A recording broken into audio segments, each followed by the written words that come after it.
Our first selection sees 12th place Brentford playing host to 14th place West Ham, and Brentford struck early in their last game against Tottenham Hotspurs, scoring in the first minute in back-to-back games, which must be some kind of Premier League record. From this point, things did drop off though. Solanke levelled the scores after just 8 minutes, with Johnson adding a second in quick succession before half-time. Maddison killed the game off in the 85th minute with Spurs' third goal, Brentford losing that game by 3 goals to 1. From a numbers standpoint, this was the correct outcome. Spurs created a multitude of chances, 23 shots, and an XG of 3.51. This result confirmed back to back losses for the Bees for the first time since March, but I do not think the neutrals will be too surprised with that, considering the quality of the opposition they have faced. They play a West Ham side who lost their previous match by 3 goals to 0 against Chelsea.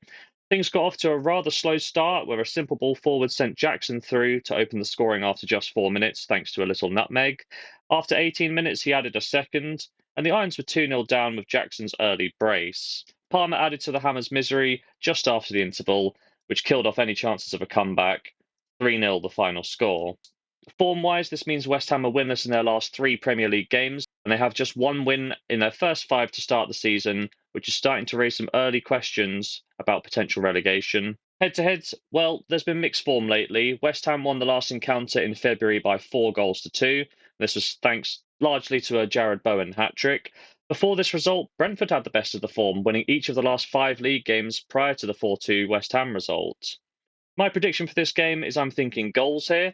Brentford have seen over 2.5 goals in 4 of their 5 league games, and in each of their last 4 games in all competitions. In terms of home form, Brentford have seen over 2.5 goals in all 3 home games this season. West Ham, on the other hand, they've seen over 2.5 goals in 3 of their 5 games. When we look at the head-to-head record, over 2.5 goals has happened in both of the last 2 matchups, with an average of 5.5 goals scored per game. Before then, there were 4 head-to-head matchups which failed to see over 2.5 goals, and for this reason, I'm going to be backing over 2.5 goals, but only for a half stake in bet number 1.